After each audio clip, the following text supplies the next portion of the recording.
Scholar نے اس رمضان میں بیان کیا کہ جو حاملہ عورت ہے اور دودھ پلانے والی وہ بھی روزہ چھوڑ سکتی ہے کیونکہ یہ بیماری ہے.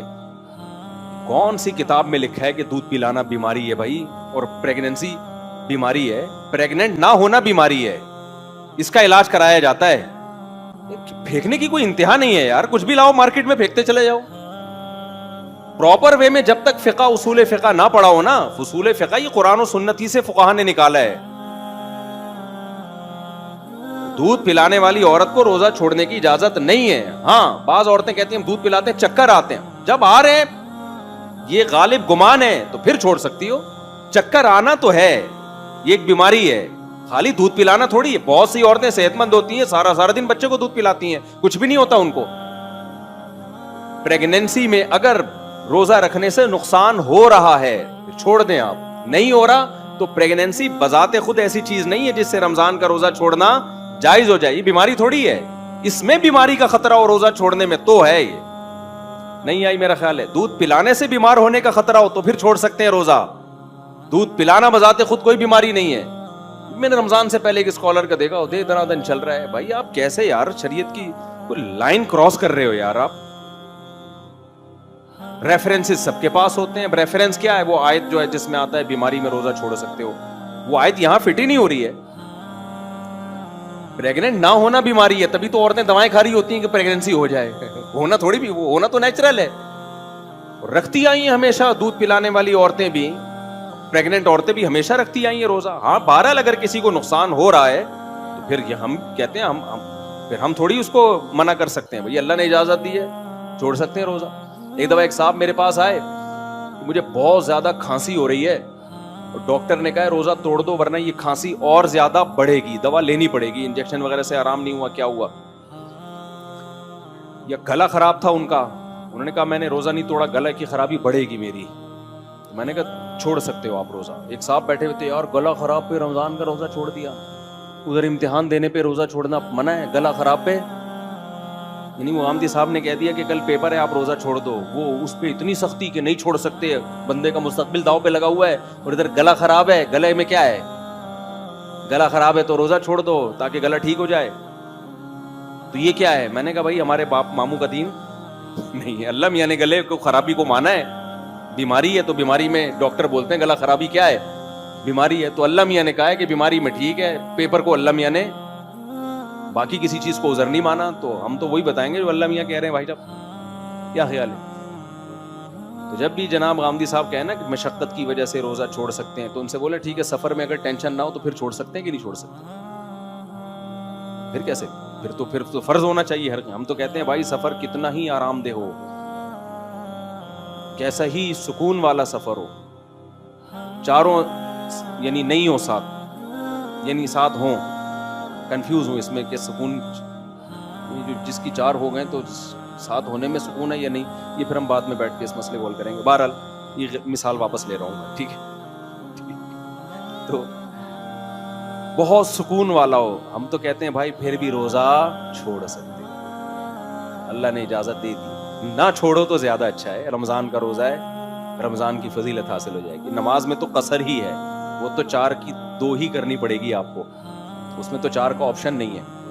حضرات فقہا کا دماغ کتنا تیز ہے, جن کو آج صبح شام لوگ گالیاں دیتے ہیں کہ فقہ شقہ نہیں مانتے. سوال پیدا ہوتا ہے رمضان میں روزہ چھوڑنے کی اجازت ہے, رکھنا ثواب ہے, اور جبکہ سفر میں 4 کی 2 ہی پڑھنی ہے, 4 نہیں کر سکتے. اس کی وجہ یہ ہے کہ 2 کی 4 کرنے میں سہولت نہیں ہے, بلکہ اللہ کی سہولت سے فائدہ نہ اٹھانا ہے. یہ اللہ نے کہا 2 پڑھ سکتے ہو, آپ کہہ رہے ہیں میں فنٹر گیری کروں گا, میں 4 ہی پڑھوں گا.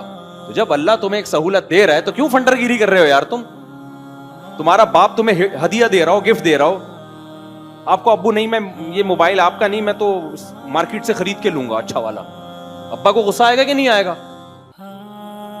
جبکہ رمضان کے روزے میں اللہ نے جو چھوڑنے کا آپشن دیا نا, تو بعض دفعہ رکھنے میں سہولت ہوتی ہے, کیونکہ یہ آپشن اللہ نے نہیں دیا کہ چھوڑ دو بالکل. اللہ نے کہا بعد میں رکھنا پڑے گا, تو اللہ بات سے بہتر ہے میں ابھی رکھ لوں, بعد میں بڑی ٹینشن ہوگی مجھے, ٹھیک ہے نا.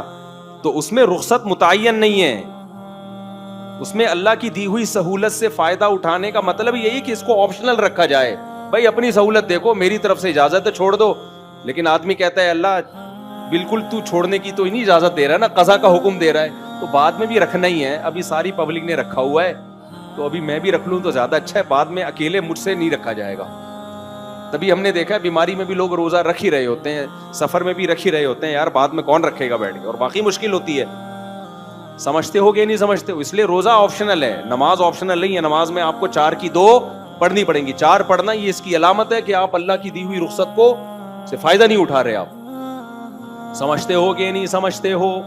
ابھی دیکھو ہوا کیا ہے, میں امریکہ سے آ رہا تھا نا, تو ہمارے ساتھ تھے ایک دوست میرے, میں نے کہا اس دفعہ ہم خاندانی روزہ رکھے گا سفر میں, خاندانی روزہ. انہوں نے کہا یہ کیا ہے بھائی.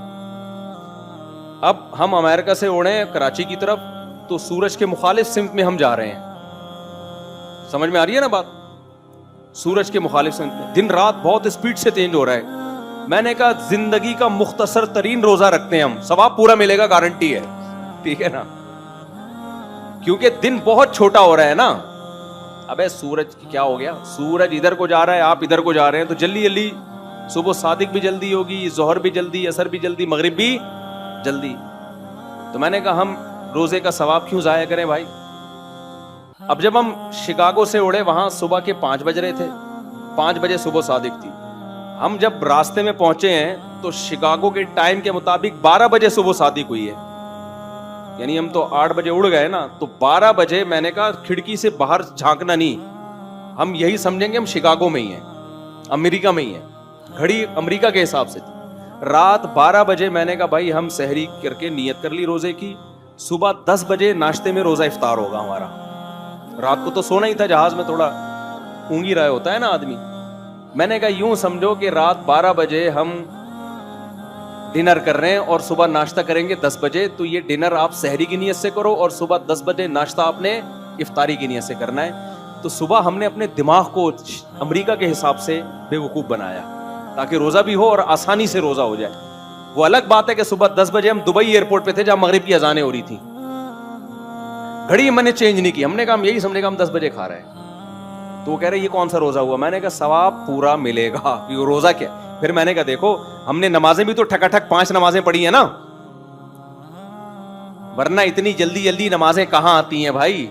تو اللہ میاں اگر ہم سے بولے کہ میں تمہیں روزے کا ثواب نہیں دے رہا, یہ کون سا روزہ ہوا, تو ہم کہیں گے اللہ پھر نماز کیوں فرض کی تو نے ہمارے اوپر, یہ کون سی نماز ہوئی.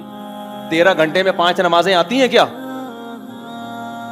کیا ہو گیا, 13 گھنٹے میں 5 نمازیں نہیں آ سکتی, ہماری آئی ہیں کیونکہ ہم سورج کے مخالف جا رہے ہیں, ٹھکا ٹھک نمازیں آ رہی ہیں. تو جب 5 نمازوں کا اللہ ہمیں فرض قرار دے رہا ہے, چھوڑنے پر گناہ دے رہا ہے ان 5 نمازوں کے چھوڑنے پر, تو روزہ رکھنے پر ثواب کیوں نہیں دے گا بھائی. وہ تو یہ پیکج ہے بہترین روزہ رکھنے کا. ایک صاحب کیا ہوا, یہ جس کو فقہ پڑھا ہوا ہو نا وہ کرے گا یہ عمل. بھائی اللہ تعالیٰ نے جب ایک اصول بنا دیا تو ہم اس اصول کے پابند ہیں. اب جو لوگ روزہ رکھ کے توڑ دیتے ہیں, گناہ کیا انہوں نے. رمضان کا روزہ توڑنے کا کفارہ کتنا ہے, 60 روزے لگاتار. کتنے علماء کہتے ہیں دسمبر میں رکھو, جون میں رکھنے کی بولو.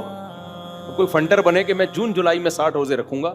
ابے تو کیوں اپنے آپ کو بلا وجہ ٹینشن میں ڈال رہا ہے. اللہ میاں نے یہ تھوڑی کہا کہ جون جولائی میں رکھو, اللہ میاں نے کہا 60 روزے کمپلیٹ ہونے چاہیے.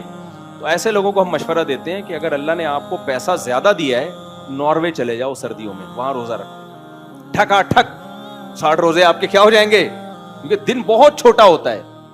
لیکن ظاہر ہے یہ غریب آدمی نہیں کر سکتا, تو غریب کے لیے یہی آپشن ہے کہ ادھر دسمبر میں رکھ لے, یا پنجاب میں دن اور سردیوں میں چھوٹا ہو جاتا ہے تو وہاں جا کے رکھ لے. نہیں آ رہی بات. تو شرعی قاعدہ ہے بھائی, صبح صادق ہونی چاہیے, غروب آفتاب ہونا چاہیے, دونوں چیزیں ہو رہی ہیں. اب اللہ میاں نے دن 2 گھنٹے کا رکھ دیا, 3 گھنٹے کا, تو یہ ہمارا ہیڈک نہیں ہے بھائی. یہ مسئلہ کس کا ہے, اللہ میاں کا. اللہ میاں اگر ہمیں قیامت کے دن کہہ دے کہ تمہیں ثواب نہیں ملے گا اتنے 3 گھنٹے کے روزے سے, 2 گھنٹے کے روزے سے کیا فائدہ, ہم کہیں گے اللہ تو دن بڑھا دیتا. ہماری نہ تو نے ناروے جانے پر پابندی لگائی تھی, ناروے نہیں کوئی بھی ایسا نا جو ساؤتھ پہ ہو, کوئی سستا ملک ہو, ناروے تو بہت مہنگا ہے, اور نہیں جاؤ, اتنا تو پیسہ کس کے پاس ہوتا ہے, ادھر ہی چلے جاؤ, مری چلے جاؤ, سوات چلے جاؤ, جہاں ٹھنڈے روزے ہوتے ہیں, تو کفارہ ادا ہو جائے گا. سمجھتے ہو نہیں سمجھتے, میرا خیال کفارہ بہرحال ادا, کیونکہ ہمیں اس سے, ہم نے اس فارمیلٹی کو جو اللہ کا قانون ہے اس کو پورا کرنا ہے.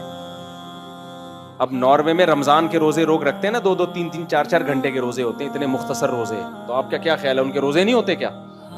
اب کوئی کہہ بے اتنے سے روزے سے بہتر ہے نہ ہی رکھو. نا نا نا نا, جو یہاں گرمی میں روزہ چھوڑنے پر گناہ ہے وہی وہاں سردی میں نہ, اس کو روزہ چھوڑنے کی اجازت اس بیس پہ کہ 2-3 گھنٹے سے کیا ہوتا ہے, نہ ہمیں اس بیس پہ کہ 18 گھنٹے سے کیا ہوتا ہے.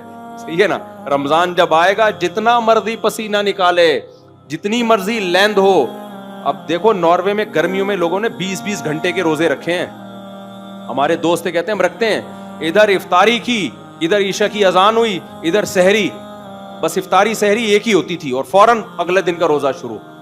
تو مجھے کہتے تھے مفتی صاحب بہت لمبے روزے ہیں. ابھی جب جون جولائی, یہ جو ہمارے جب جون میں روزے تھے نا, تو ناروے میں روزے بہت لمبے تھے رکھے ان لوگوں نے. میں ان سے کہتا ہوں, ان کو میں نے کہا بیٹا تم لوگ جو ہے سردیوں میں مزے بھی تو تم نے بہت اڑائے ہیں.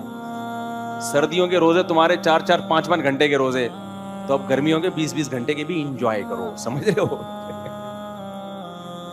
تو کہاں سے کہاں بات چلی گئی, بیان لمبا ہو گیا, بس سمیٹ کے ختم کرتا ہوں بات. پھر حج پہ انشاءاللہ اگلے ہفتے ہم چلیں گے. تو ابھی تو صرف اس پہ بتانے کے لیے کہ دین کس سے سیکھنا ہے بھائی, علماء سے سیکھنا ہے. ہاں 2 نمبر ہوتے ہیں علماء میں, لیکن 1 نمبر بھی کس میں ملیں گے آپ کو.